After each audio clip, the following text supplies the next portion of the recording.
It's 10 years since the Trojan Horse Affair first hit the headlines. Those headlines were setting out a scandal of extremism in Birmingham and bad behaviour by governors and teachers. The truth is very different, but it's a truth that the government didn't wish to hear.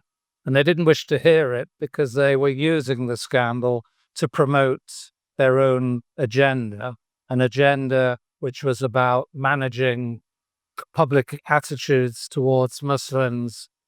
When the Trojan Horse Affair came to when the misconduct cases were associated with the Trojan Horse Affair took place, there was no mention of extremism. The issue apparently was undue religious influence. Even that was difficult to sustain because, in truth, the schools followed all the requirements, all the statutory guidelines.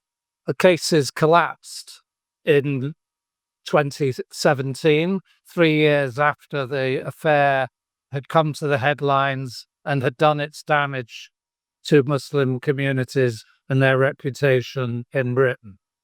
The Department for Education could have rerun the cases. They collapsed because of misconduct by government lawyers, but nonetheless, if they thought they could win the cases, they would have done so.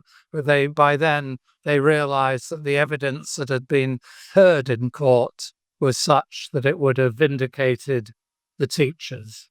But following the Trojan Horse Affair, the government introduced a prevent duty, a requirement for all public authorities to monitor people for alleged extremism or risks of radicalization. That takes place in all schools and in many health service providers. Those who are caught up in the prevent duty, those who are referred to prevent, have done nothing unlawful. They have committed no offence, and they have shown no intention to commit an offence. And yet they're subject to scrutiny by counter-terrorism police and other kinds of assessment.